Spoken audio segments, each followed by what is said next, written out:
diverse group of people on this call, those who are internal auditors and our key stakeholders. So I warmly welcome you.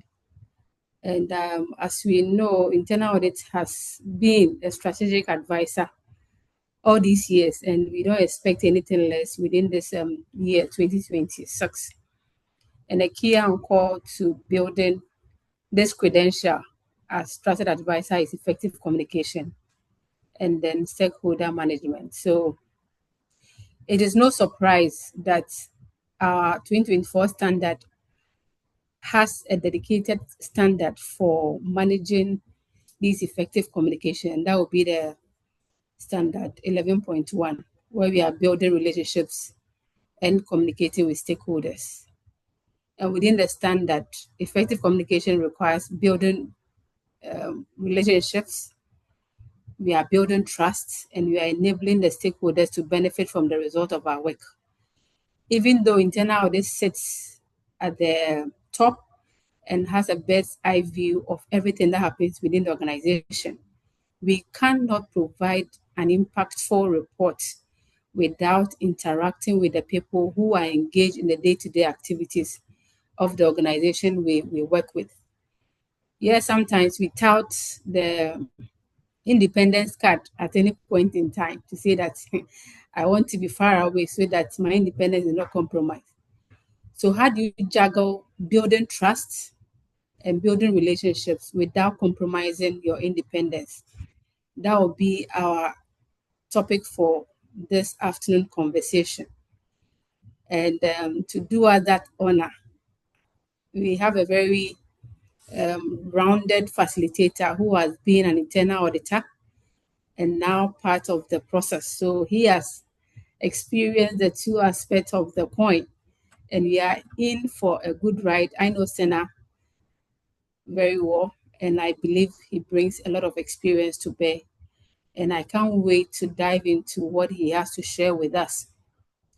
So for all of us on the call, please buckle up and then let's ride on to learn as much as we can. And then as you also have questions, please drop them in the chat area for redress at the designated time. Welcome once again, and let's keep the conversation going. Mr. Moderator, back to you. Thank you. Thank you so much, Elizabeth. Yes, so without wasting much time, I think Elizabeth has hinted at our speaker. I'll just give a brief overview. He has so much rich experience. If I go through all the details, it will take most of his presentation time. But he's a chartered accountant. He's actually a fellow with ICAG. He's also a CISA. He's also part of the members. He's a member of the Institute of Directors. He teaches accounting. Okay, he's an accountant. He has an accounting undergrad and a master of research in finance. His experience, as Elizabeth said, is very broad. He started out at GCB. He went on to join ICB, which is now FBN. He also worked as an external auditor in Ernst & Young. Spent quite some number of years at Fidelity Bank before moving to GCB, where he is now. In terms of other things that he does, he also lectures at the Chartered Institute of Bankers on a part-time basis.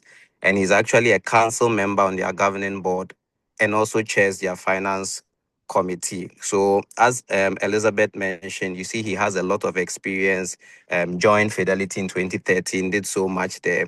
Joined UMB, also set up their internal control function, did so much there. And then joined GCB Bank again. So you can see his experience, and I believe that if we pay attention to what he's bringing, our topic is a very important one: strategic stakeholder management. How do we build trust without compromising independence? We will draw so much from his experience across the banking sector, the audit firm, and then we should have enough questions for him to answer. So without wasting much time, I will invite our speaker, Mr.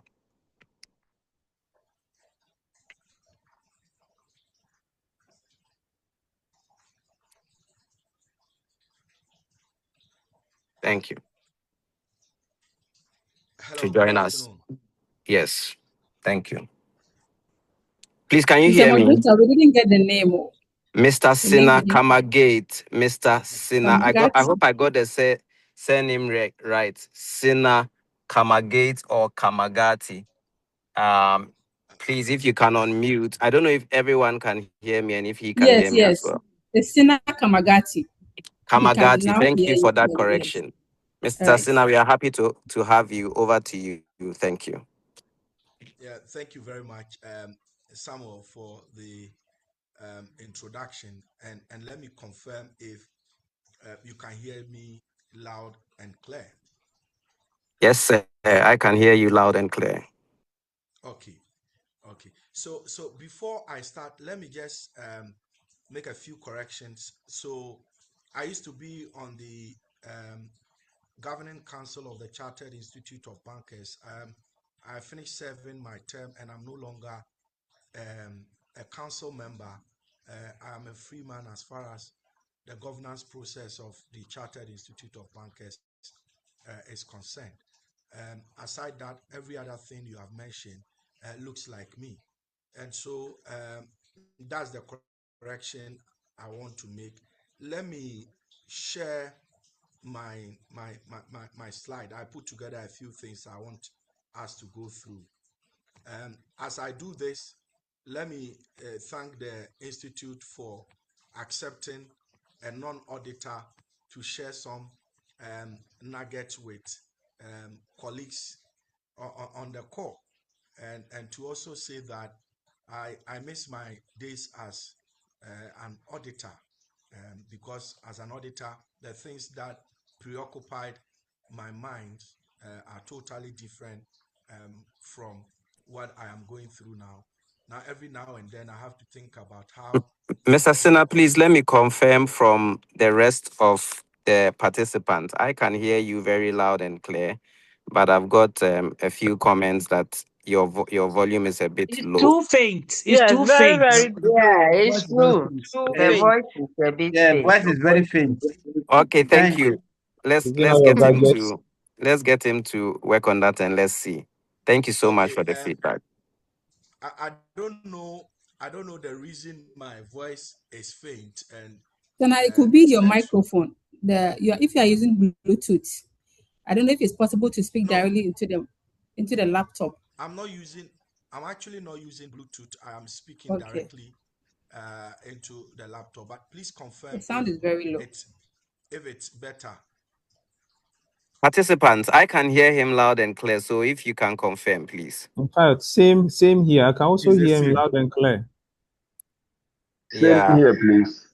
Okay, so it looks like half of us or some of us can hear you loud and clear and some can't. It's very loud at my side. I've I actually can't hear lowered it. him. We can hear Okay. I him, but can't it's not hear loud and him. clear.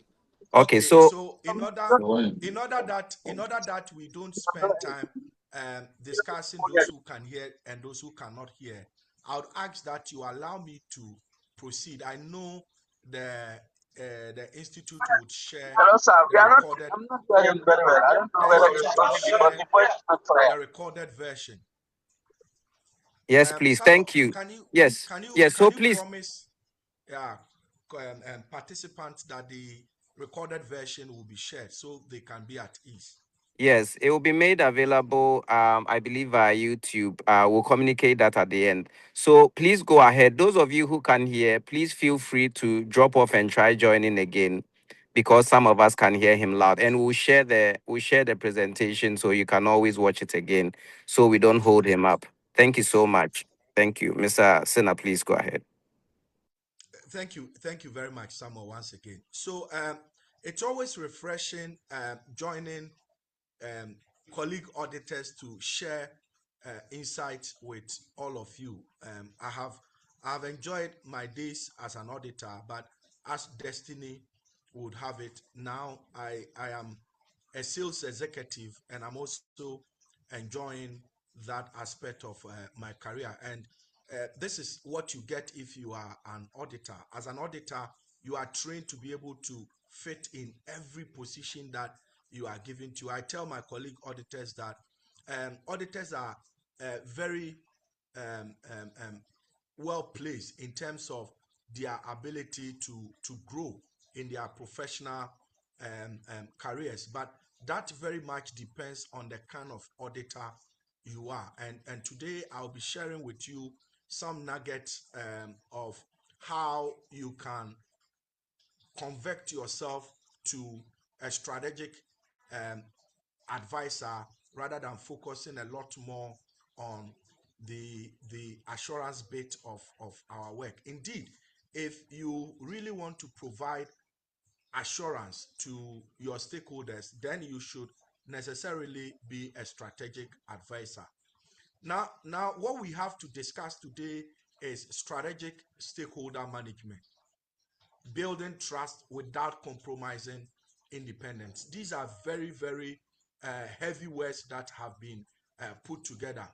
First of all, we could have a whole session on who a strategic stakeholder is. We can have a whole session on how to build trust, and we can have a whole session on how not to compromise your independence. But we have had to put all three together in one discussion, and so it's going to be a compressed conversation. But by the time we are done, we would all have our share of it. I don't want to bore you going in through the table of content because of time. So, who are stakeholders? It is important that you know who your stakeholders are before you can even go into the conversation of making them strategic. Now, I'll tell you what strategic stakeholder management is and what it is not from the point of view of an auditor, but I'm more tempted to focus a lot more on what it is not. Being a strategic stakeholder has got nothing to do with pleasing your stakeholders. The fact that you please your stakeholders does not in any way make you a strategic stakeholder. The fact that you avoid having difficult conversation does not make you a strategic stakeholder. And the fact that you fail on your professional judgment does not also make you a strategic stakeholder. However, having intentional relationship on the side of governance obviously makes you a strategic stakeholder. Your ability to proactively influence your stakeholder to even support you in providing recommendation as an auditor makes you a strategic stakeholder. And as I say this, I draw this from the point of view that we have had a lot of recurring audit issues because of our inability to conduct proper root cause analysis. And so when you pick up an exception, you focus a lot more on the symptoms rather than going into the root to conduct a diagnostic analysis to identify what the root of the issue is to deal with it. And so your ability to influence your auditee or your stakeholder to support you in drilling to the root of the case makes you a strategic stakeholder. And more importantly, your ability to align the global standards expectation on you as an internal auditor to the company's expectation without hiding anything from your stakeholder actually means that you are behaving strategically. Now, with this tone, we should know that there are various stakeholders. And for auditors, you have stakeholders who are internal, you have stakeholders who are connected, you have stakeholders who are external. Now, you cannot manage these stakeholders if you do not know the expectations they have of you as an auditor. And so it's very, very important that you are able to spend time to understand who your stakeholders are and what kind of expectations they have of you. And so as an auditor, and I do this from the point of view of public service, from the point of view of private service, putting all together, one of your key stakeholders are the people who put you in your position. And here I am assuming that I'm talking to chief internal auditors or the chief audit executives. Because even if you are a junior officer, the moment you are assigned a job to do and you leave your department to the client's desk, you wear the cap of the chief audit executive or the chief internal auditor. And so everybody on this call is either a chief internal auditor or a stakeholder. Now, your biggest stakeholder is the audit committee, because they are the ones who put you in your place. And in terms of functional reporting line, you report to the audit committee. Now, as a chief internal auditor, your biggest stakeholder again is your audit committee chairperson. Your success or your failure is dependent on the kind of relationship you have with your audit committee chairperson. Immediately within the company, your stakeholders are the chief finance officer for the right reason. They manage the purse of the institution. Your CEO, obviously, because you report administratively to him or her, becomes your major stakeholder. And obviously, your MD. The heads of the department for which you work with are your stakeholders. Now, outside of the organization, your external auditors, from a combined assurance point of view, become your stakeholder, because as part of the rules, the IIA rules, the external auditors have a decision to make whether they want to place reliance on the work of the internal audit. And so the extent to which you engage them helps in the performance of their duty.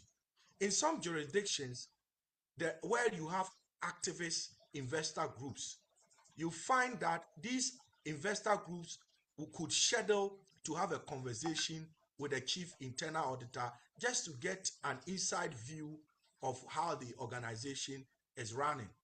It's not all the time that they want to engage only the external auditors. And most importantly, the people who own the processes for which you provide assurance on. These are some key stakeholders you would be working with. Now, what do you think would be the expectations of these stakeholders? Now, for your audit committee, for all the board committees, the most important is the audit committee. I have a friend who told me that he would never work in a company that does not have an audit committee. And he didn't say he will never work as an auditor, but as a staff in a company that does not have an audit committee. Now, if you go to South Africa, where they are guided by the King's report in terms of their corporate governance, existence of audit committee is compulsory. If you come to Ghana and you check the corporate governance requirement for the Security and Exchange Commission, the Bank of Ghana, and other regulated institutions, they make the audit committee mandatory. Now, what is the expectation of the audit committee? Every company act you have around the world places some responsibility on directors. And those responsibilities are fiduciary relationship. They are built on trust. And if you have a fiduciary relationship, you obviously would have some liabilities, whether criminal or civil liabilities. And so these liabilities are to the directors. And so your audit committee would want to get a certain level of assurance from you, so that when they meet the full board, they are able to also give that level of assurance to the full board that the controls that have been put in place by the board themselves and management are working in a way that does not expose the institution. They are interested in knowing your high-risk issues. Now, the high-risk issues are not issues that in your judgment as a chief internal auditor are high risk, but there are issues that are scientifically proven that they are high risk. And when they talk of high risk, they never expect you to come and talk about high inherent risks. What they expect from you is to talk about high residual risks, because it is actually the residual risks that can spoil the game. They want you to give them the comments of management. And what they do with the comments of management is that they want to gauge the pulse of management, whether they are conscious of the controls that have been put in place in a way that confirms that the weaknesses that are identified will proactively be worked on. And more importantly, you call yourself a strategic advisor. Your audit committee chairperson wants to be the one in the room that is giving all the good recommendations. And so they want you to bring compelling value-adding recommendation. And I'll tell you, when I was chief internal auditor, there were days that I met with my audit committee chairperson at 1 a.m. just to make sure that I have briefed him extensively on my audit report before we go for committee meetings.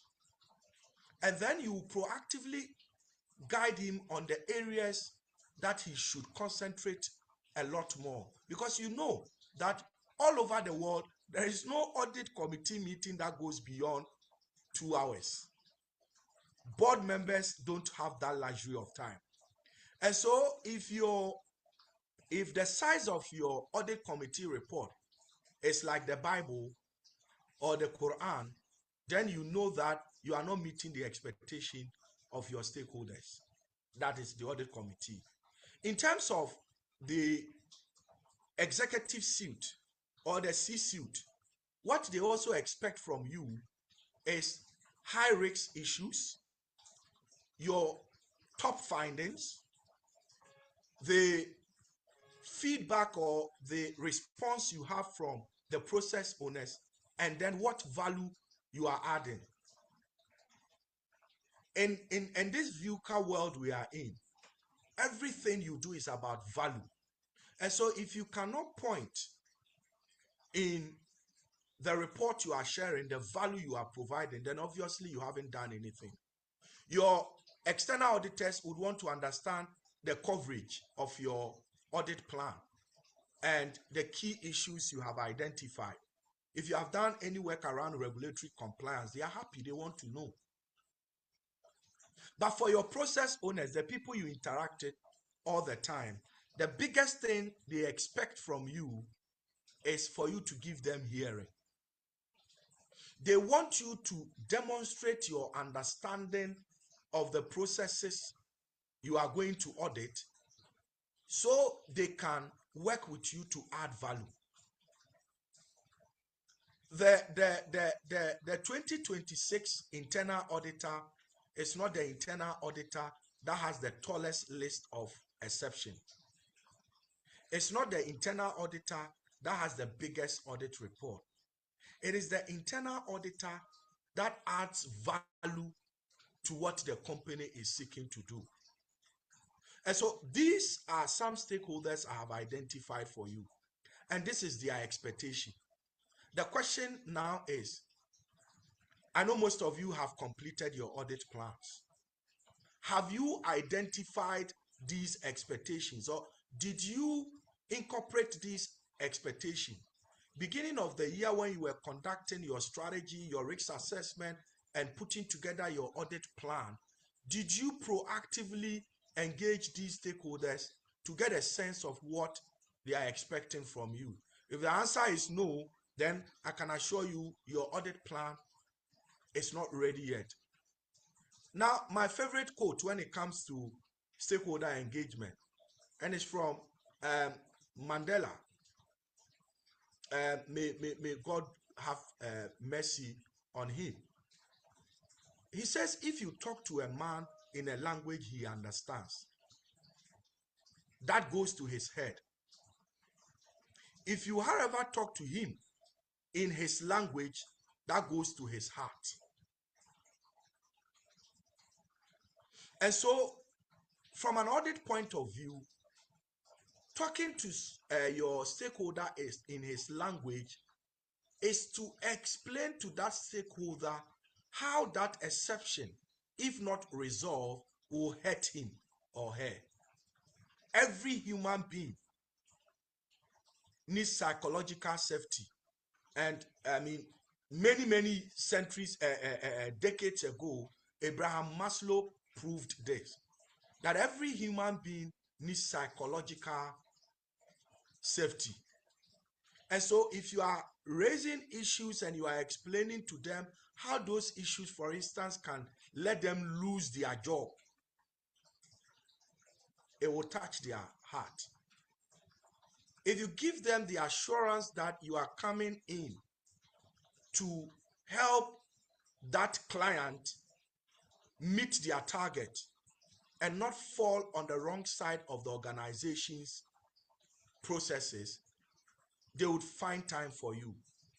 But then if you come and for instance, you are an auditor, you are going to do an audit, you go into the client's place and the client says, oh, I got you some tea items and so this is for you. Just make yourself comfortable anytime you feel like warming yourself up. Then you go like, as for chief internal auditors, we are supposed to be independent, so we don't eat from the client. Can you excuse me? Can you pack this thing from here and let this be the last time you ever try such a thing on me? Don't you know I am an internal auditor, and that auditors are supposed to be independent? My brother, my sister, you are a 16th century auditor. You are a 16th century auditor.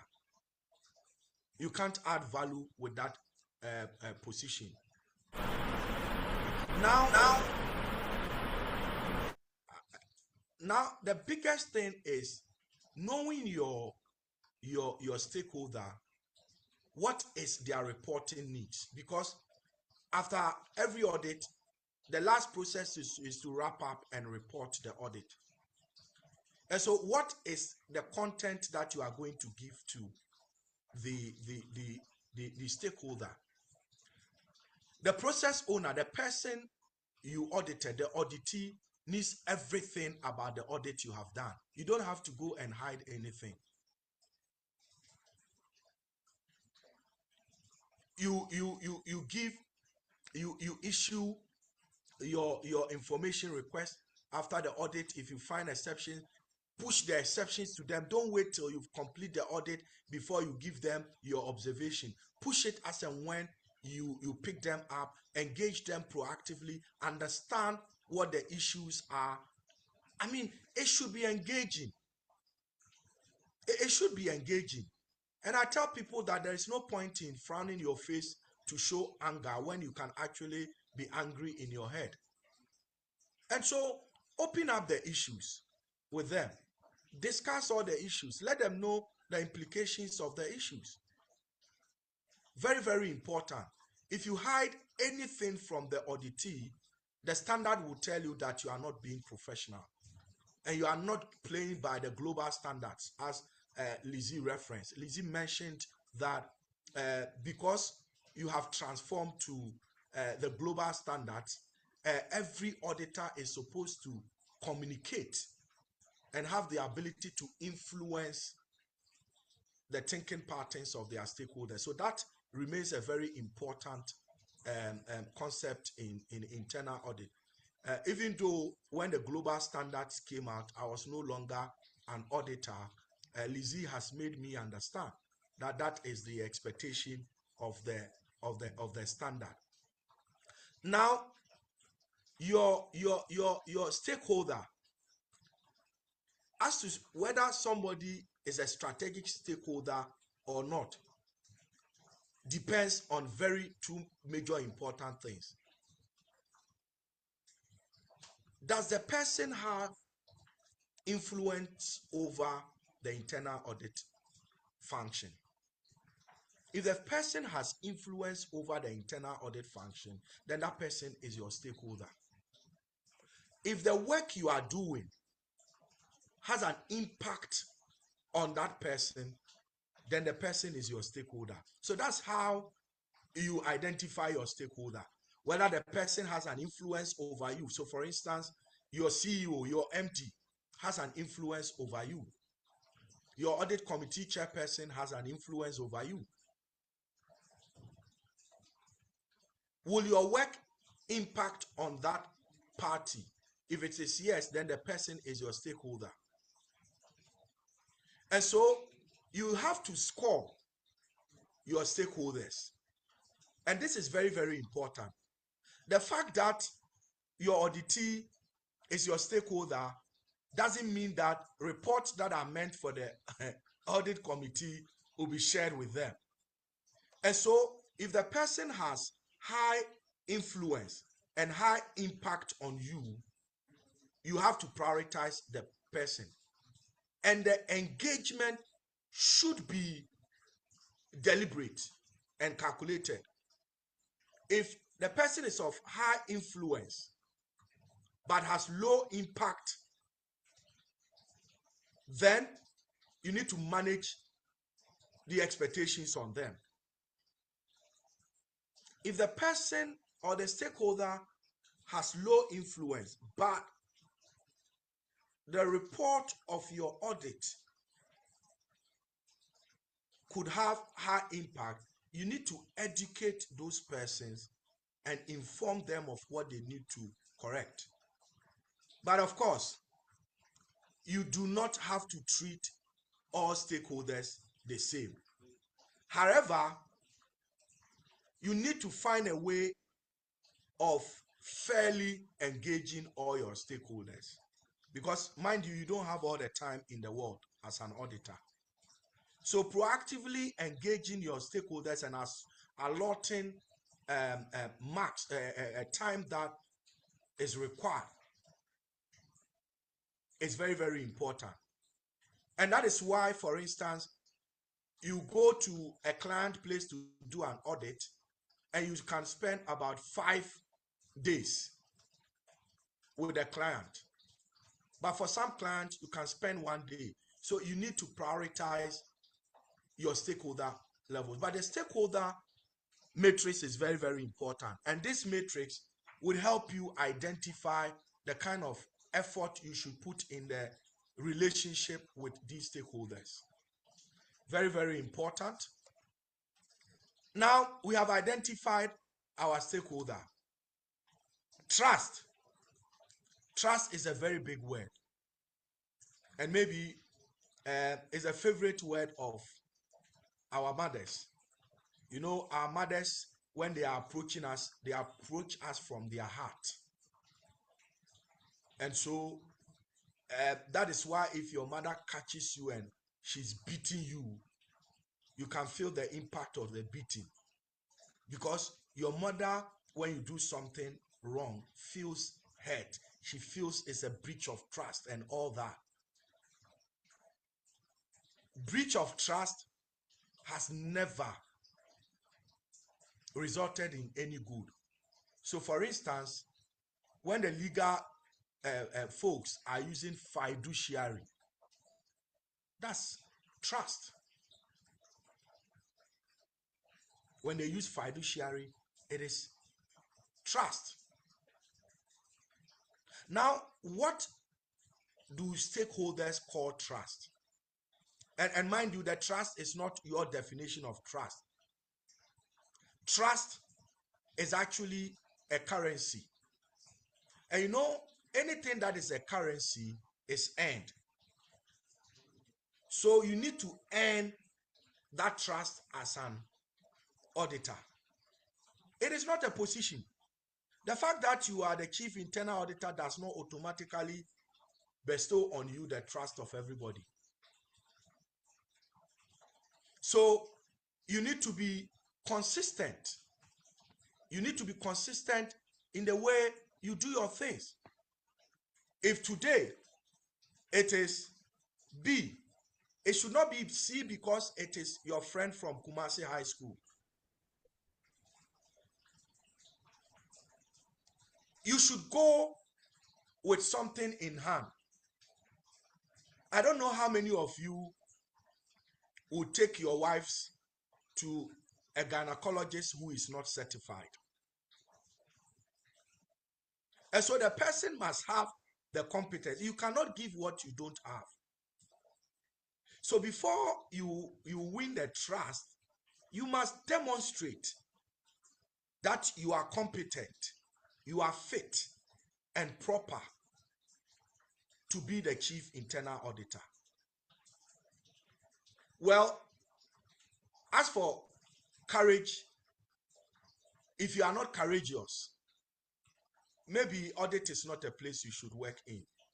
And particularly to friends who work in the public sector, sometimes you can really be pushed to the wall as an auditor. And you know, the Asantis say that a komoya, and that's to it, hunger can be very, very painful. And so sometimes when you look at the effect of your courage on your stomach, you could be pushed into thinking that courage is not always necessary. But I can tell you that if you are courageous, you may lose your job. But if you are not, you will lose your job. And I'll quote that again. If you are courageous, you may lose your job as an auditor. But if you are not, you will lose your job. Well, look, if you are an auditor and you like talking than listening when you are with the client, they can't trust you. Good auditors go to their grave with a lot of information that can let the world just calm down. And so these four are very crucial to build trust. These four are very crucial. The moment you over-familiarize yourself, you are all over as chief internal auditor, including places that you haven't even been invited, and you are poking your nose into every other person's matter. Well, that's not the way auditors were created to live. Today, your position is this. The next day, you shift. You are not objective. Your position is dependent on the person who we are discussing. I mean, sometimes you don't even want to eat your client's food. I mean, there are times that you need to disagree. You need to disagree. Governance blind spot. The chief internal auditor who does not return per diem that has been paid out of mistake, and then it takes 1 year, they pick up that Charlie, we paid the chief internal auditor in error. They tell you, then the chief internal auditor says, well, I didn't ask you to pay me in error. Me, I've chopped the money and I can't refund the money. I didn't tell you to make a mistake. You are just trading your trust like that. Then, most importantly, is that as an internal auditor, you can earn your trust with these C's, and you can lose your trust with the ones on the left. It is your decision to choose one.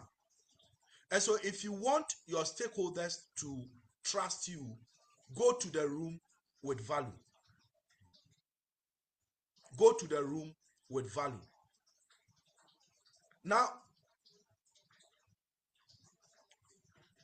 our friend here, George Shaw, says something that sounds philosophical. And he says that the biggest problem with communication is that people have the illusion that it has happened. So I have issued an audit report, and so I've communicated with them. right? Oh, I just issued my audit report, so I have finished conversing with them. They know what to do. That's an illusion. And so make sure you communicate to your stakeholders in a way that they understand. Now, how do we build trust without compromising independence? Now, before I go into this, let me touch briefly on what independence is and what independence is not. Now, from the IFAC and all the other professional standards, independence comes in two forms. One, sit with you, the auditor. The other, sit with third parties. So you as an auditor, you know that the way you have discharged yourself is not the expectation on you. And that is independence of the mind. You know you didn't do the right thing. But the independence in appearance is the way you position yourself. You make onlookers make certain comments that point to the fact that you cannot be trusted and that you haven't accounted for yourself well. And the third party bit can be very, very challenging because we need that a lot. As for what is in our mind, we can control that. And we all know the threats to independence.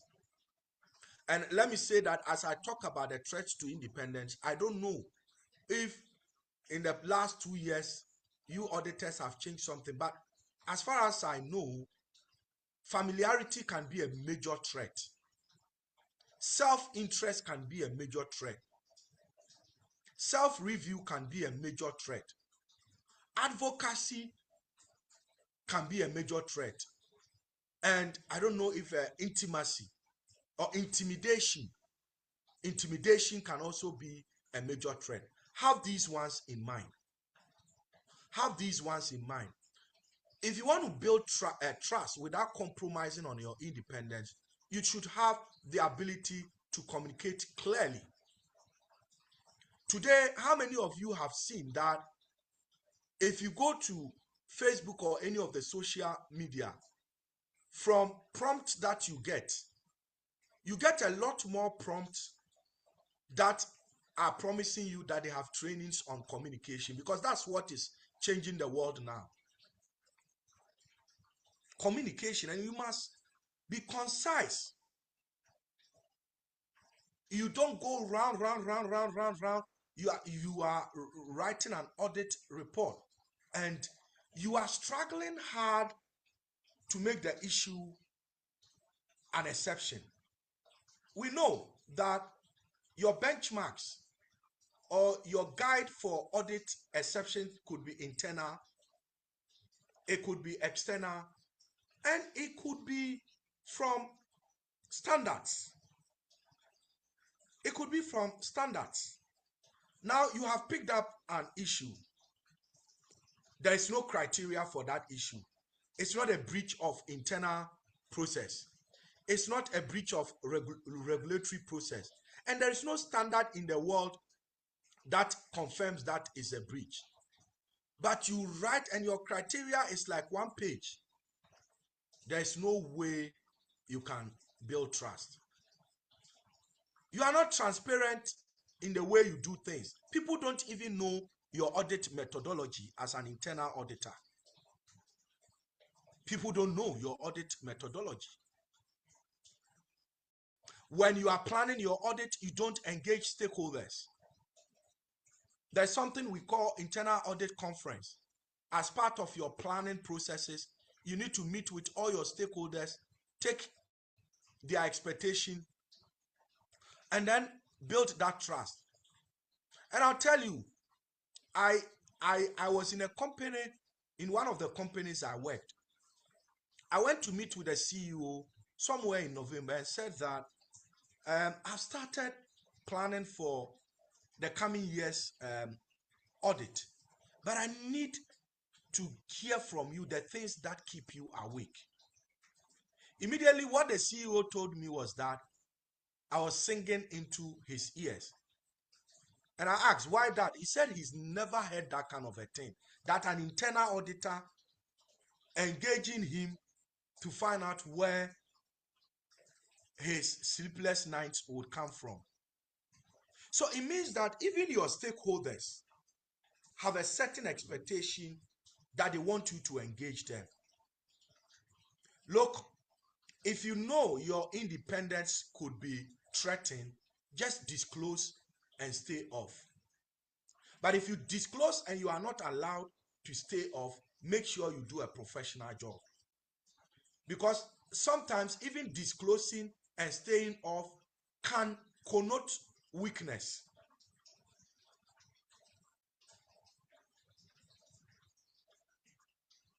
Look, one of the biggest things every internal auditor must avoid is to issue an audit report to let the client argue over it, and then you accept that, yes, you made a mistake. The question would be, how many more mistakes do you have in your report? And that is why, if you check the global standard, you have a lot of QAIP, quality assurance and improvement programs or processes. So it is better for you to circulate your audit report amongst the audit team and get them fixed than to be of the opinion that you can never get things wrong. It's a mess for an auditor. So make sure that you put in your audit report sufficient QA processes.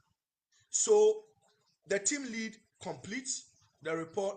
It is reviewed by an independent person who is in the office. It goes to the internal quality processes and then eventually to the chief internal auditor, who would go through before the audit report is issued. These days, you have solutions. Grammarly will check your grammar for you. You have solutions, softwares that can do quality checks for you. And I believe that this is one of the things that the IIA can invest in. If you can build, if you don't have already, if you can build a tool that has all the global standards requirement in them, so that if you complete an audit, you can just pass the report through for regularity checks. If you can have a thing like that, it would be of great help to the audit department. Now, training, development. Today, it is digital transformation that is running the world. We are in a VUCA world. We are in a VUCA world. A world that is full of volatility. A world that is packed with uncertainty. A world that is packed with complexity. And a world that is packed with ambiguity. Now, if you would succeed in this world as an auditor and build the trust of your stakeholder, you should use the same VUCA. You should use the same VUCA.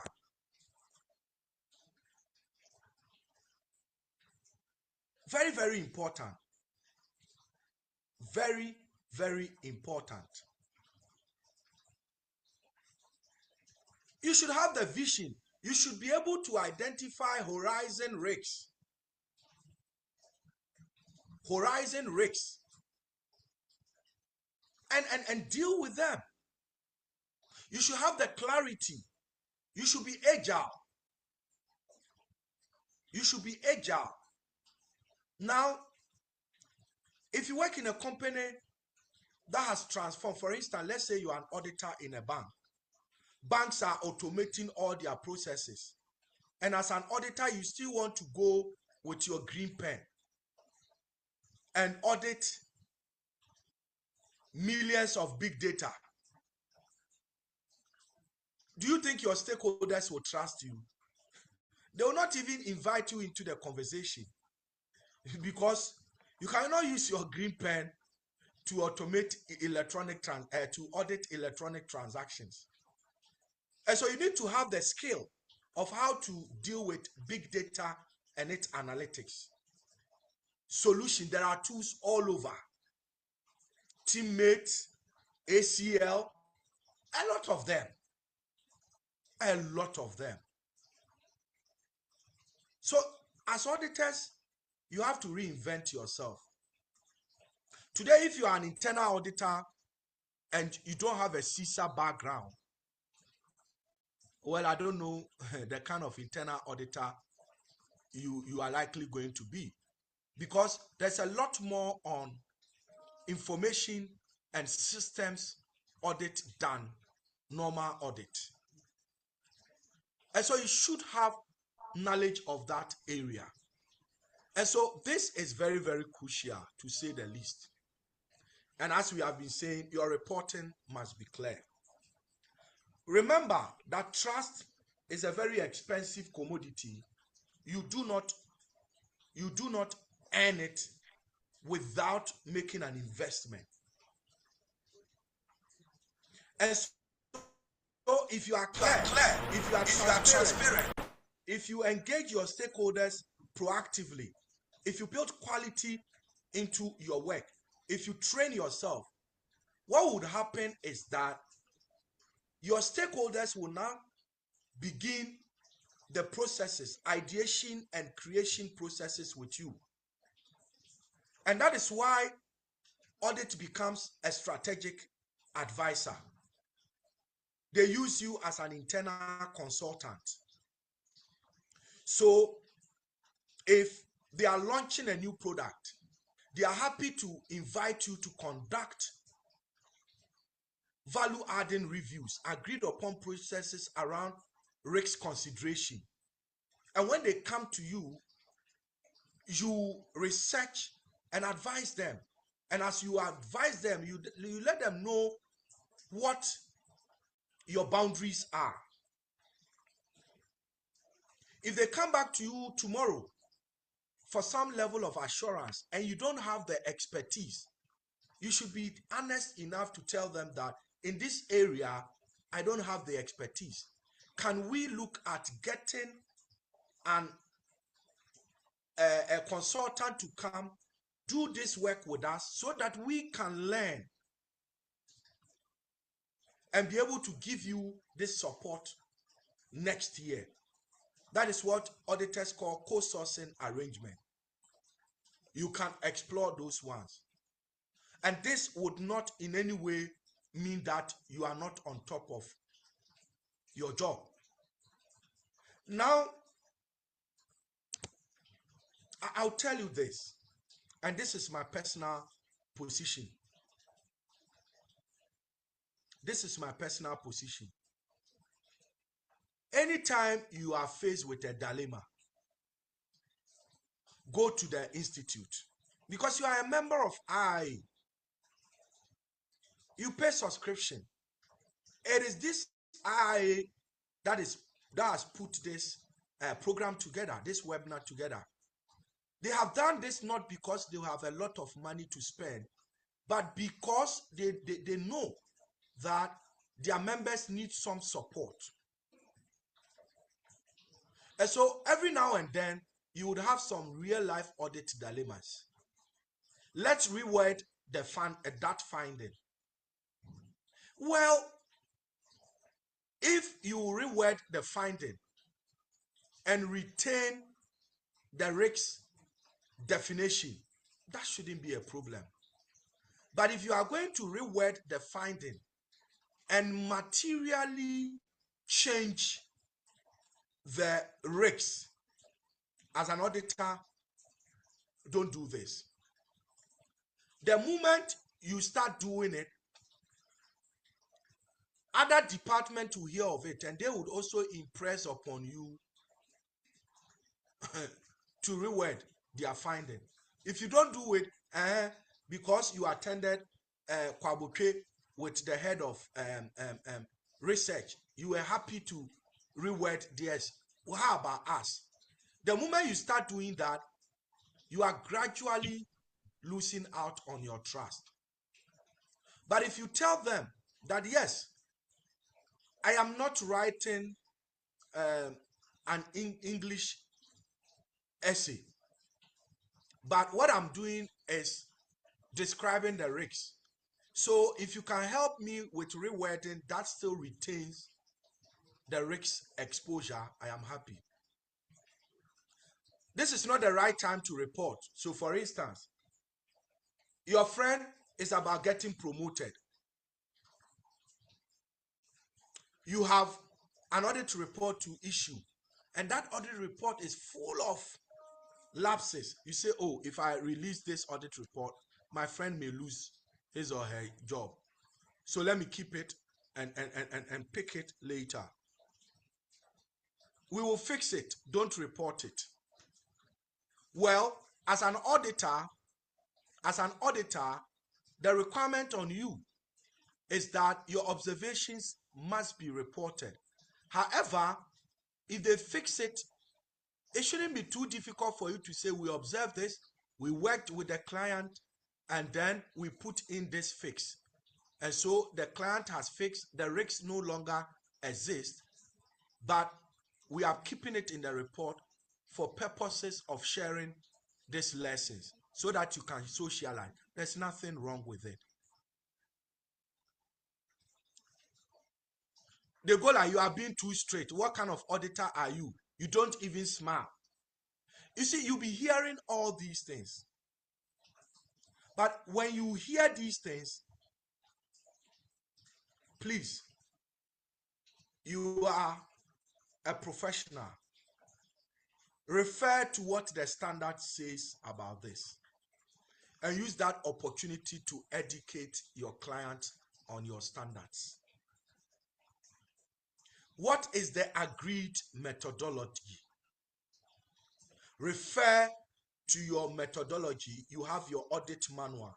Refer to your audit manual and act accordingly. If you have to escalate, you can escalate. Try as much as possible and not be emotional. Don't behave like Tigbolo. Every small thing, then he will say, I'm emotional. I'm emotional. No, don't be like Tigbolo. For those of you who know Tigbolo. But you need to have that intelligence around your emotions to know where to escalate and where to de-escalate. These are very, very important. Remember, the standard is your guide, and the standard would always be your guide. Take note of this. And as an auditor, you would be fine. Now, how can you still make yourself relevant? What are the things you need to do now as an auditor to be able to provide the kind of impact that you are expected to provide? First of all, make sure you understand the business. There's no way you can add value if you don't understand the subject matter. So you work for the Ministry of Transport. If you don't understand the transportation industry, there's no way you can add value. You are the auditor of Ministry of Finance, but you don't even understand the Public Financial Management Act. You have no clue about public sector management. You don't know about the Procurement Act. In fact, you don't even know about how the budgeting process of the ministry is. How can you add value? You work in a bank. you don't understand the core business of banking. You don't understand how retail banking is run. You don't understand how corporate banking is run. You don't understand how investment banking is run. You don't understand their product, and yet you want to add value. How can you add value? And so understanding the business and aligning your audit with the business makes you a strategic partner. Now, the company is rolling out a new strategy. You don't even understand the pillars of that strategy, and yet you want to be called a strategic partner. It is not a title. You get it, you earn it through the value that you provide. Know how to engage your stakeholders. Know how to meet the ESCOs of your company.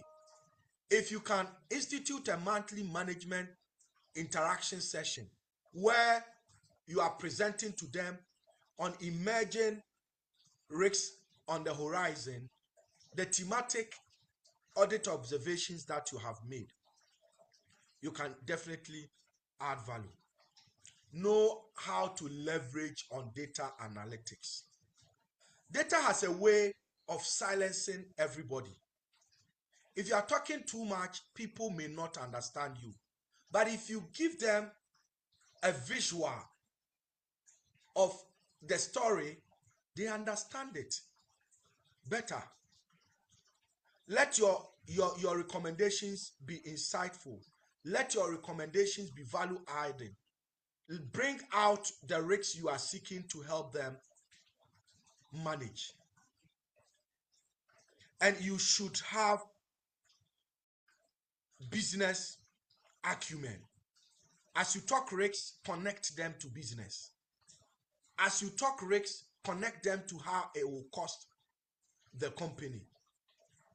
You need to shift from a compliance focus to now value adding mindset, where you are asking yourself, this observation and this exception I have raised, how does it add value?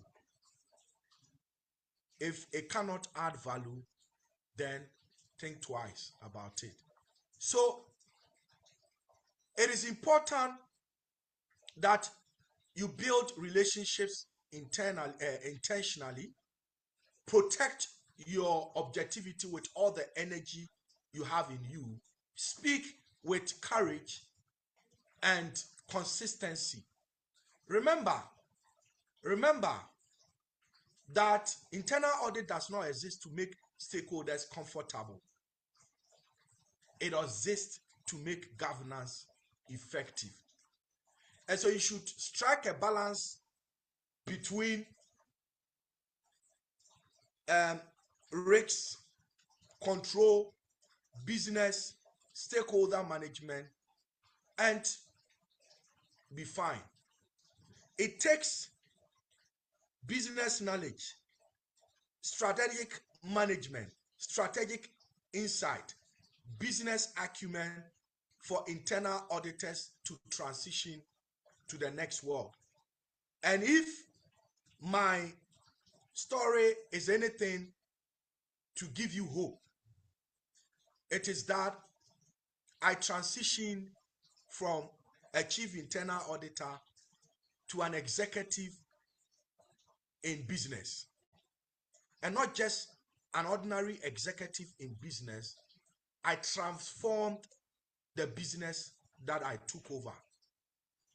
And that can only come from an auditor who plays by the standards, an auditor who understands his stakeholders, an auditor who learns about the business.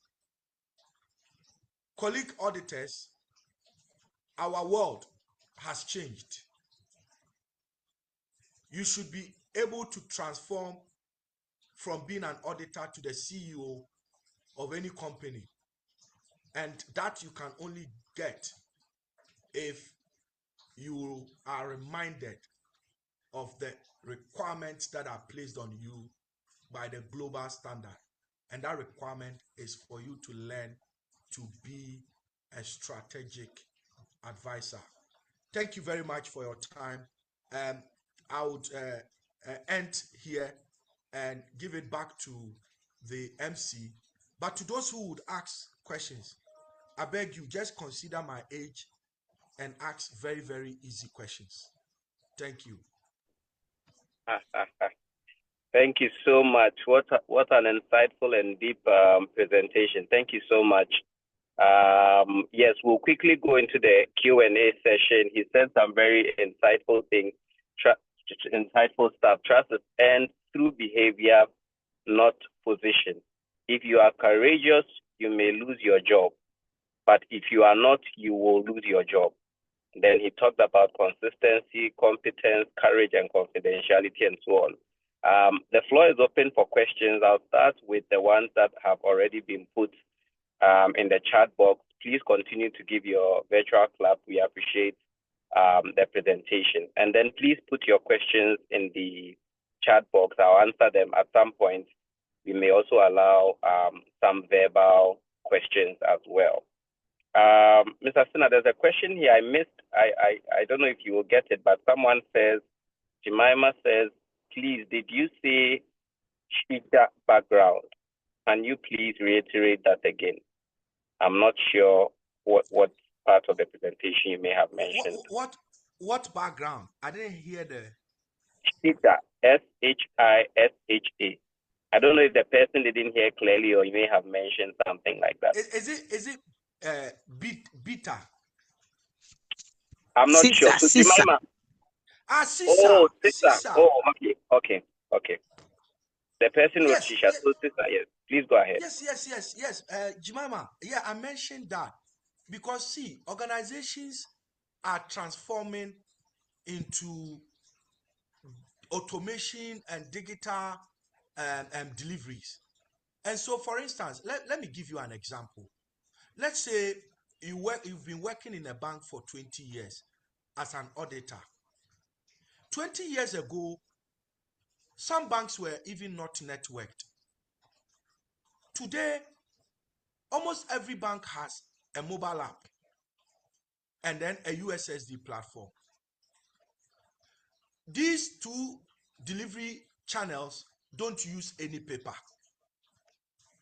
So if you are going to audit transactions on the app to check for regularity, will you sample data and go and request for source evidence? No.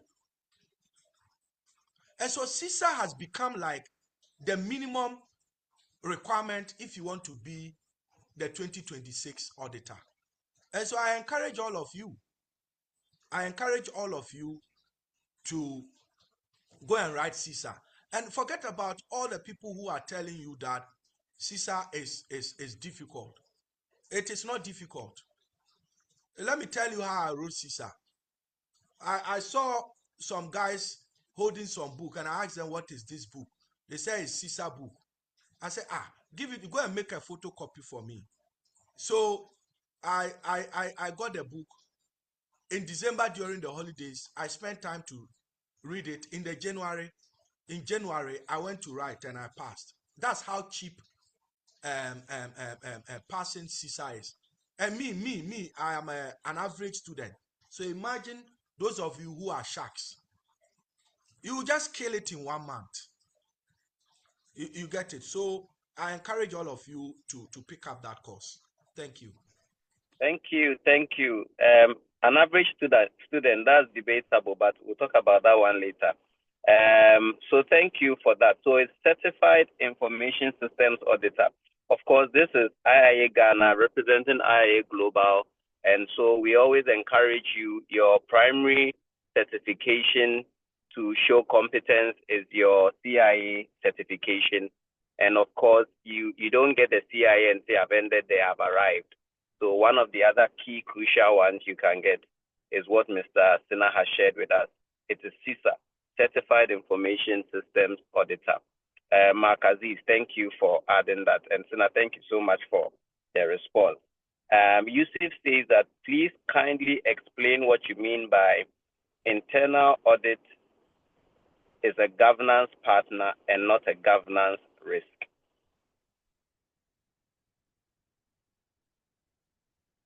Okay, so if you are a governance risk, it means that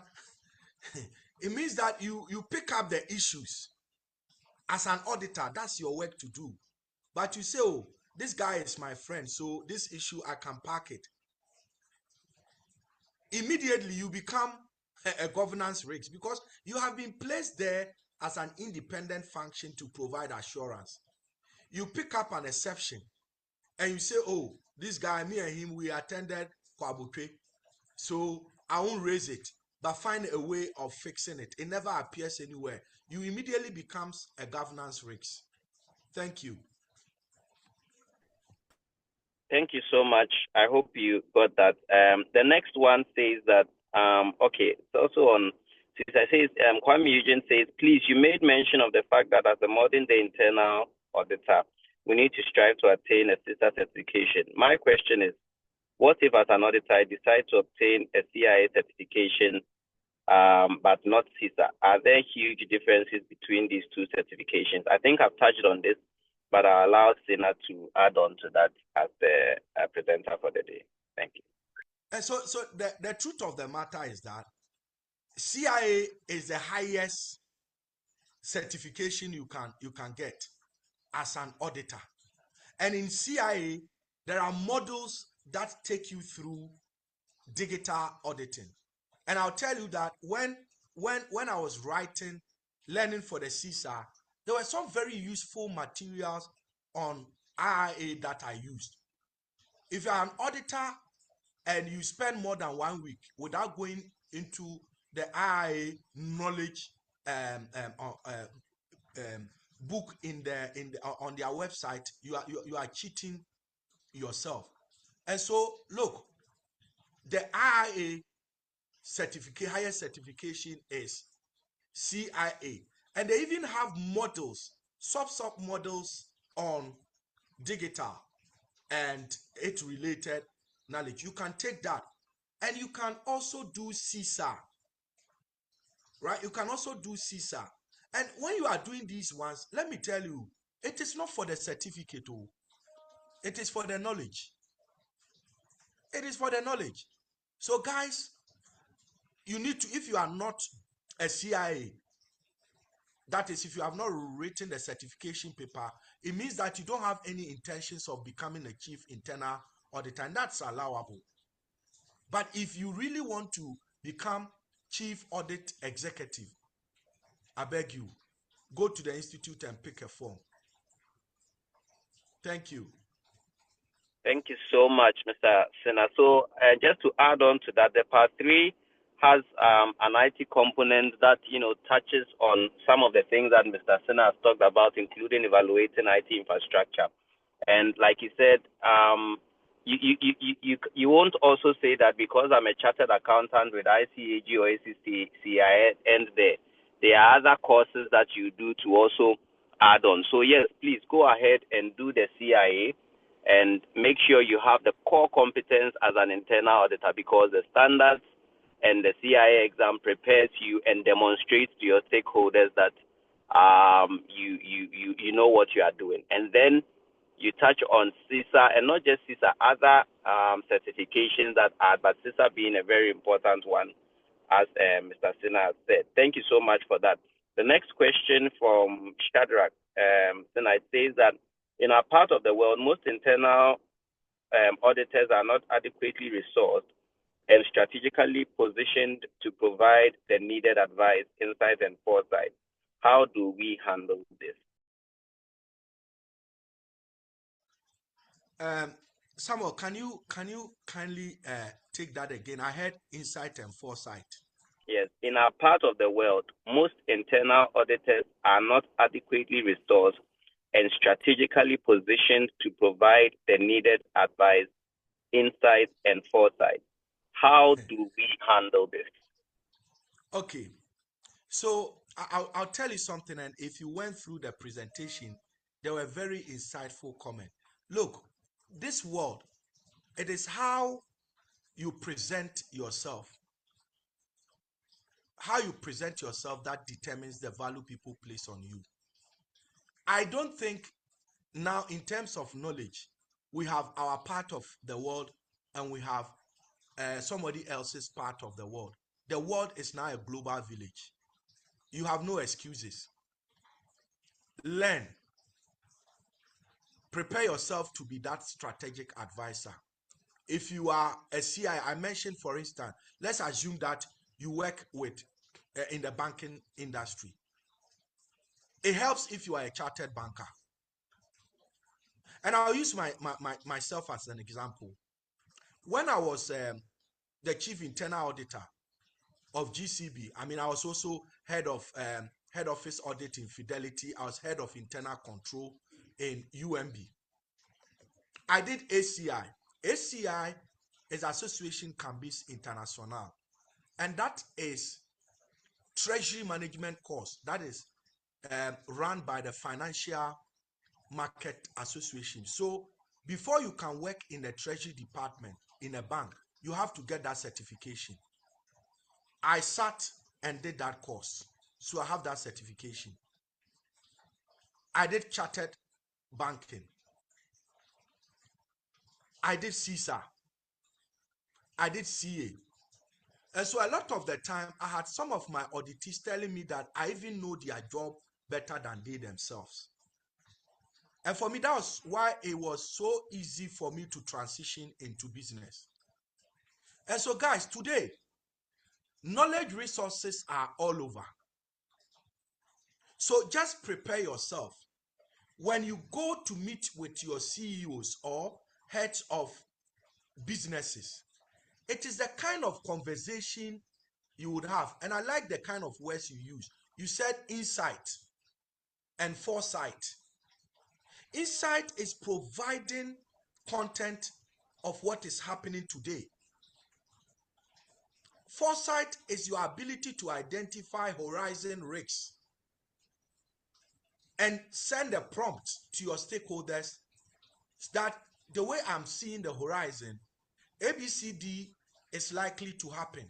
Let us reduce our exposure here and move into this direction. The moment you start giving this kind of advice, your CEO would always come to you. And I'll tell you, at a point in one of the banks I worked in, every single major project that the bank went into, they sought the opinion of internal audit. So the internal audit became more like an internal consultancy firm. So it's about you preparing, learning, and getting yourself ready. And you would make that kind of value. Of course, nobody can call you into the room if you just come and eat their breakfast, drink coffee, eat lunch, and when you are going home, you say they should pack something for you dinner, and you won't open your mouth. You will never be called into the room. Thank you. Thank you so much for that, Sena. The next one says that how do you handle audit committee chairpersons who are clearly not knowledgeable nor professional and rather keep harassing internal auditors? I like even the way you wrote your question. It tells me that you need to work on your stakeholder management. Why do I say that? You say an audit committee person who is not knowledgeable. So you have classified the chairman already. But you see, your audit committee chairman is not supposed to be an expert. He sees what you don't see. And so if you think he's not knowledgeable, spend more time with him. So for instance, I gave you my example. Anytime I did a technical audit, I'll not even wait till audit committee meeting. I'll tell my chairman that I have done some work that is a bit technical. Can I come to you and discuss the issues for your direction. So you see, you tell the chairman that for his direction. Every human being is born to actualize at a point. So if you let your audit committee chairman know that you have gotten to a point where you will need his guidance, even though you want to go and teach him, he will say, oh yeah, come. I mean, come around, I'll guide you. I have some. That's how it starts. And so you still need to work on your stakeholder management. Look, relationship building is an investment you need to make. You need to spend time on your stakeholders and use communication and influencing skills to win them to your side. It's a skill that you must learn if you don't have it. If you are always fighting with your audit committee chairman, you need some training on influencing and communication skills.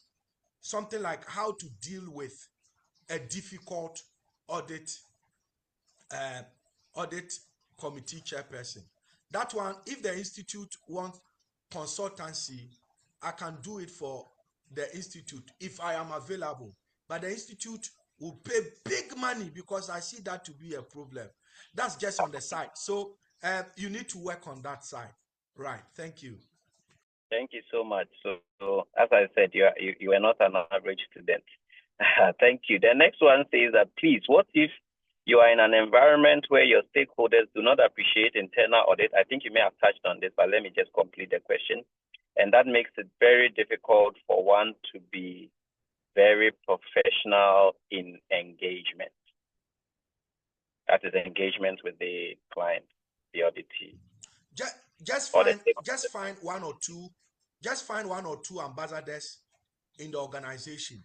Find one person who you think is reasonable and influence that person. Be teaching that person and use that person as your ambassador. You will be surprised how that person can let you penetrate and win the hearts of a lot more people. It comes with the investment you make in your stakeholders. Thank you. Thank you so much. Very good advice. The next one says, Booker Well, please kindly state, okay, the A is ambiguity, I think. So, Yusuf, the A is ambiguity. Sena, is that correct? That's I think very correct. Okay, so ambiguity, that's the A. The next one says, please note, sister holders can also take the CII challenge exam. Yes. So the IIA Global has made a provision for chartered accountants, IIA, GACCA, and also sister holders to be able to write a one-paper challenge exam that sort of has bits and pieces of the three parts in there that are relevant based on what you did in the sister. So you can also use that route if you are a sister holder. Thank you, Franklin. The next question says, how does internal audit, measure its own performance and impact on organizational improvement? I see Elizabeth has shared a link, but Mr. Sena, please feel free to give some detailed response to this. Thank you. Okay, so look, the good thing is that we are professionals and we have our standard. The global standard has a way of measuring internal auditors, and so it's something you can do. And then there's also a feedback system. There's also a feedback system for audit service quality. Anytime you complete an audit, it's important that as the chief internal auditor or chief audit executive, you put together a feedback questionnaire and expect your people to give you feedback on how the team did. But you need to be very careful how you use that. You don't use that to kind of bash your teams. You need to be very, very diplomatic in how you use it, because some auditors may import emotions into it. So you need to know how to use it. And then I don't know if the number of years have changed, but every 5 years, it's important that you do an external quality review as an internal audit function. All those are very crucial in helping you to as it were, improve on your standard. Thank you so much. Thank you, Sena. Elizabeth has shared an IIA tool you can leverage also for a performance measurement, like doing a performance measurement of the function or the department. So you would see that response under this question. There's a question on when next will CIS challenge exam be written, I guess. And Elizabeth, I'll throw that to you to answer during your session after the Q&A. Yusufu said, I suppose most of the models on information technology on paper have been removed. It's good to do a system certification in order to be grounded. Yes. So no, you still have IT bits in the new syllabus of the CI, the new syllabus. You still have it. You still have IT bits in there. If you do the challenge, you still have IT bits in there. But as Mr. Sena said, I think 2 or 3 times already, you need to, you belong to a profession, and that profession sort of puts together the knowledge base and the competence you should build to be able to deliver value. You know, he touched on value a lot of times. And so the CIA gives you that opportunity. But as we are in a world where knowledge abounds, you don't end there. And so Mr. Sena has clearly showed us how the business world is progressing and everything is moving from manual to IT, even in the public sector. So the CISA becomes a very value-adding certification that you get, not just to hold a certificate, but also the knowledge and the competence, you know, and then the confidence it brings to your stakeholders. So, Yusufu, I hope that addresses your question. Thanks to the IIA for the training program. Okay, thank you for that. Please, how do we prioritize recommendations when resources are limited? How do you prioritize recommendations when resources are limited? Okay, so I mean, I like this point. Just before I answer this question, so somebody asked what the VUCA, the A. So I've just used the opportunity to write VUCA is a military coinage. We are saying the world is volatile. It is uncertain, it is complex and ambiguous. For you to be able to go around this challenge, you need VUCA as well. And the VUCA you need to be visionary as an auditor. You need to have understanding of the businesses and the environment. You should have clarity around the path you are going, and you should be agile. And so you use VUCA to deal with VUCA, and that's what I've written on the screen for you. And then the main question around how do you prioritize your recommendation in the midst of resource constraint?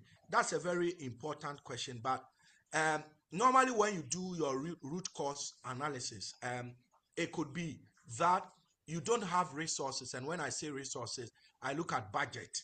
And that's why the issue is still there. And that's where the visionary nature of an auditor comes in handy. In such circumstances, you tell them that this is the permanent fix and it will cost us this. But because, I mean, in the discussion, because you may not have that budget immediately, first of all, let's put it in our budget for the coming year. Secondly, this is a compensating control we can introduce just to make sure there's a placeholder before we get the main budget to do a permanent fix. So always look for compensating controls when there is resource constraint, and keep your eye on the risks and make sure that you are providing continuous assurance. And that's where continuous monitoring and continuous audit comes in. That's a way you can add value. Thank you. Thank you so much, Sena. I think there's a special shout out to Tobinco, 31 members of Tobinco who joined. I hope this was very informative for you. I'm just checking if we have any other questions. There's a question on risk analysis. It's not a certification in risk analysis relevant today for internal auditors. It's a certification in risk analysis relevant today for internal auditors. Very, very, very, very relevant. In fact, if you don't know how to do risk analysis, then you are not yet ready to do the work of an auditor.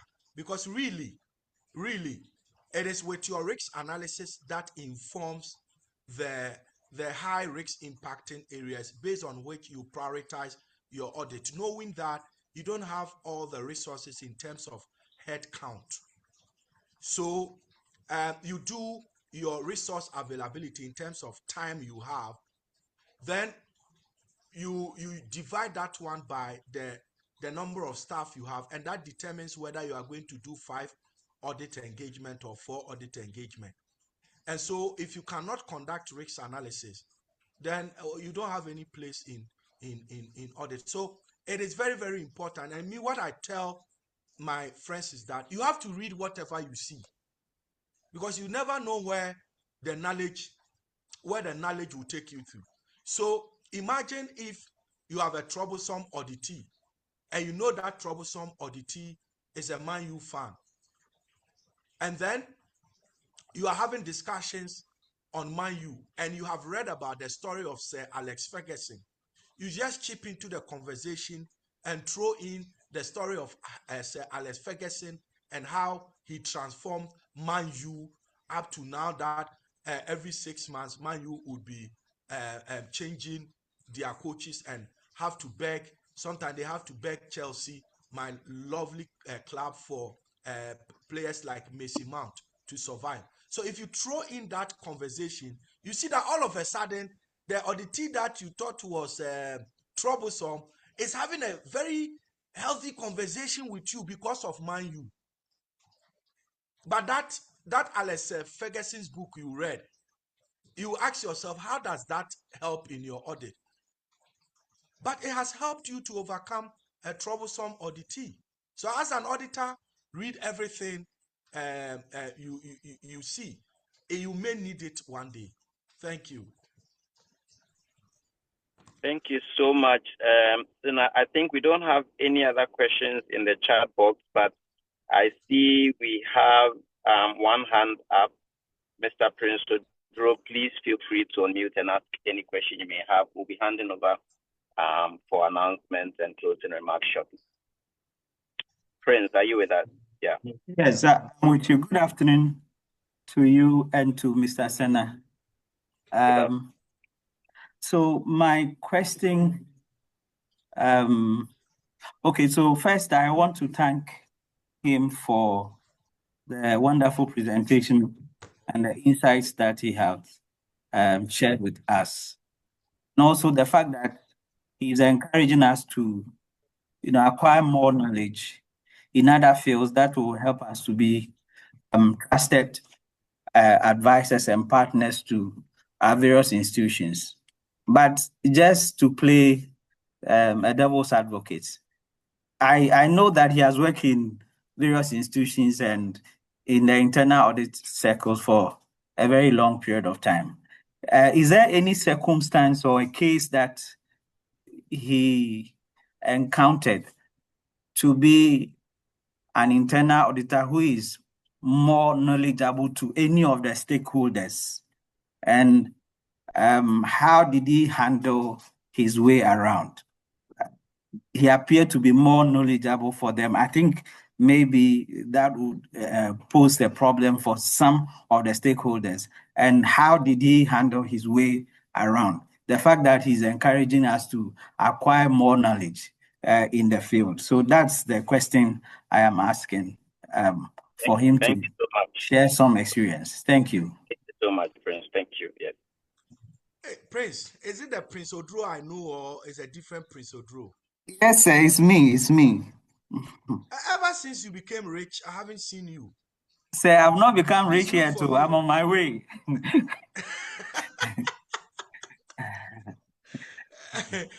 Okay. So look, in this world, there's one thing that helps everybody, and that is humility. Humility helps. The fact that you know more than your auditees doesn't mean you should rub it on their face. And so, look, I have encountered several instances where I'm the most knowledgeable in the room. But if you come there, you think I'm the dumbest. Even when I want to correct somebody, I'll say it in a way that makes everybody in the room laugh, but I'll still achieve the objective. Sometimes if the head of the department is the one who has knowledge gap, you don't say it at open meetings. You can go to the boss's office and say, oh, boss, during our discussion, you made this comment about this. Yes, your comment may be right, but these days times things have changed. This is the new standard, and this is the way the new standard looks at it. And so, just so you know, to update your knowledge. Prince, if you approach even the most difficult person this way, do you think that person will be angry with you? No, But I at a meeting, you go like, IFRS 9 says that ECL should do this. So you want to tell me you don't even know that we are no more using IAS 39 in the midst of his direct report. Will this man ever like you in his life? So it's about staying humble and knowing how to communicate with your stakeholders. Thank you. Thank you so much. Please complete the survey for us. We want to make sure that the webinars are improved every time we meet again. Sena, I have a question of my own.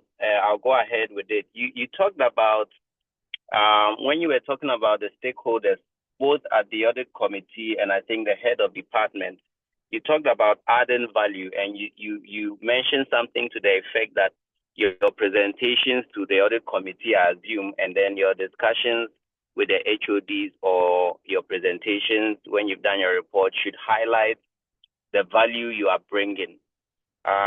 Typically, and you've also mentioned that your recommendation should add value. So if you think about the value adding process, then in making recommendations, you are making sure that you're actually adding value. But if you could give us a few tips beyond ensuring that your recommendations themselves are adding value, if you go to an audit committee meeting and you have 30 minutes to do a presentation, what are the tips and tricks? You have your key high risk areas, the recommendations, and what the management comments were. Do you advise adding a slide or two on the key value additions from what you just presented? How do you advise we go about that? So thank you, Samuel. When you said you had a question, I knew I was in trouble. So I was just praying to God that God touches your heart to ask a question that I can answer. Your question is very difficult, but I'll try. So I mean, that's a good one.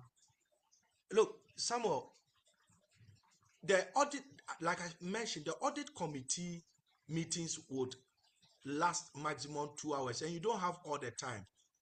So the strategy in terms of structuring your audit report is to just have an executive summary, a presentation that highlights the high risk one, and then maybe so your first slide would be the executive summary. Your next slide would be status of the audit plan. The following slide would be the high risk issues. The next one would be what internal audit has done. Emphasis, what internal audit has done as far as those high risk issues are concerned. The next one, the support you require from the audit committee. If it is budget, you, the internal auditor, should now be making the case for the audit committee to support in getting this approval for management to invest in maybe IAM solution, identity and access management solution. That's the support you require. And then the details of the report, you put all of that as what? Appendix. Once you are done, you tell them that the details of your report have been added to the presentation as an appendix. And so in your engagement with the audit committee, you may be presenting just about 10 slides. And you can have about 40 more slides, but in what? The appendix. And you tell them that the details have been provided in the appendix for the guidance of the audit committee. Before you do this, you would have already engaged with your audit committee chairperson to align. That's the approach. Things that management have made the effort but have struggled to get, you, the chief internal auditor, must present that and ask for resource support. If this is coming from the chief internal auditor and it actually gets approved, you will see that next year people will be bringing issues to you that, look, we have this control breach here, we need to do this, we have this. So because they know that you don't just point the issues, but you actually help kill the issues. And that is what value addition means. So when I say value addition, I don't mean that you go and add 100 million to PBT. So those are some of the strategies we can. I told you that when it comes to strategies of dealing with troublesome auditees and your chief internal auditor, there's a lot more you can do, but some of them also has got to do with your own disposition and how you look at things. Elizabeth is a master when it comes to these things. You know, she can be laughing with you and still punching you hard. So your body will be paining you, but you look at her smiles and it's as if the smiles is massaging you. But the pain would be more than the massage, so you still feel the pain in the end. Thank you. Wow, thank you so much. Our average student is giving excellent insight. Thank you so much. Thank you so much for that. It's very helpful. I don't see any other questions in the chat or any other hands raised. So I'll say a big thank you. Sena, thank you so much for the insight. And to all the participants, the presentation has been shared. Please go through the chat. You find it to download it. If we can assist to really share it, that would be great. The link to the video itself will be there. For those who couldn't hear, please join again. Join the link and watch again, and then kindly complete the survey for us. We want to make sure that every webinar is an improvement on the previous one. So now we can't thank you enough. I will hand over to Elizabeth, who I'm sure also has a big thank to give you before she gives us the announcement. Thank you so much. The Lord bless you. Mr. Moderator, thank you very much. Sena used to be my client too, so he knows what he's talking about. Until it's easy. Thank you very much, Sena. I mean, we've learned a lot, and as I alluded to before you started the presentation, we needed to put on our seatbelt because we are in for a good treat, and I believe that participants on call could attest to the tips and then the clues that have been given to us to make us more impactful in our dealings with our various stakeholders. I've picked quite a lot. The reminder that our stakeholders are interested in the residual high risk and not the inherent. And then your audit chair could make or make you. It's good. We need to put a pin on that and then keep them motivated and then keep them knowledgeable as well. In terms of some comments I would also add. I know Sena mentioned that at some point in time, you don't even get a criteria. And then you said this is an issue. If you don't have any criteria along which you are going to benchmark the gap, how sure are you that your process owners would accept it. And now you can Google, and then even using the AI, we have about 24,000 ISO standards. And I believe that in one way or the other, you can have a criteria to benchmark the gap that you identify. So, Sena, thank you very much. We can't thank you enough with all the insights you have shared. Colleagues on call, at this point in time, I will share some announcements and then we can call it a day. Okay, so the first one has to do with the 2026 membership subscription. The demand notice have been shared either via email or on your personal WhatsApp DM. So please make do with it and then settle your dues accordingly. And this year is just 900 Ghana cedis. And looking at the repertoire of information you can get on our global website, 900 cedis, it's just a meager amount. And with personal development, you need to invest so that you can be a trustworthy person as well. The second one is the IIA conference, which would happen in Cape Town on the 25th to 30th May 2026. The information and then the emails regarding that have already been shared with the members. Please check your inboxes and then begin your preparations accordingly. Global conference would also happen in Singapore, 22nd to 24th of June 2026. And you're also encouraged to be on the lookout of the details and then participate accordingly. This year is IIA Ghana's 25th anniversary celebration. And we've earmarked some activities to embark upon.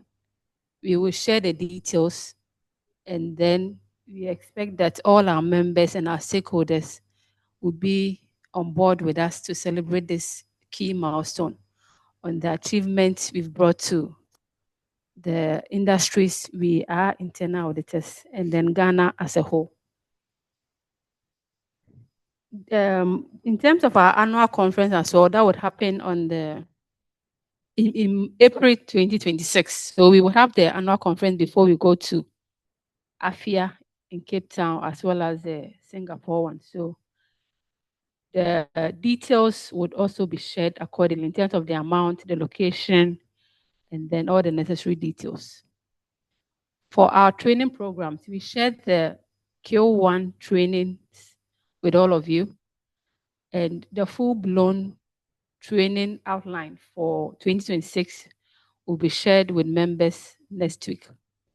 I know someone posed a question to me during the Q&A on the CIA challenge exams. The registration will be open in between April to September. So please keep an eye on the global website. And I've also indicated a link within the chat area. You can click on it to see the details and then register accordingly. But if you're an ICA holder and you want to use that as a route to the CIA, I guess ICAG would also share some details with you. And if you are a CISA holder, ISACA would also have those details on their websites accordingly. So these are the announcements that we need to keep track of, even as we conclude this webinar. I would also say that members should leverage the IIA competency framework. It has detailed information on all the skill sets you will need to be this trusted advisor and strategic advisor as an internal auditor. It has about 28 categories of skill sets you will need. And if you go through and do an independent assessment of yourself, you'll be able to identify which are the areas you need help with. And then as we roll out our training programs, you also sign on to it and then develop yourself accordingly. Or you also find avenues on the internet, either a global website or others, to see the skill set you need. You cannot be an internal auditor without the hunger to learn and then develop yourself. With that said, Mr. Moderator, I hand it back to you. Sena, thank you very much for this insight shared, and I believe we will call you again when the time is due. Thank you so much, Elizabeth.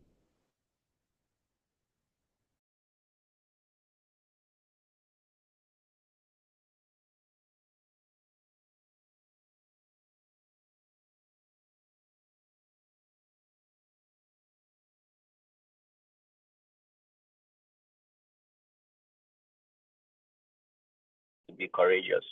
So please, an internal auditor with courage should give us a closing prayer, and then we'll see you again at the next webinar. Please feel free to unmute. We are praying. Our Heavenly Father, we're most grateful unto you for this afternoon gathering of your people. We thank you for the insights that you have enabled our institute and through the presenter to share with us. We pray that you enable us to put everything that we have learned into practice. And once we are able to do that and we gather again, we will not refuse to give you your thanks. We ask this in the name of our Father, Jesus Christ, that we have prayed. Amen. Amen. Thank you so much. Thank you so much. And thank you all for joining. Please keep looking at the WhatsApp page to share the next webinar for next month and other announcements. Thank you all. Enjoy the rest Thank of your you. day. Yeah. All right, same to you. Thank Bye. you.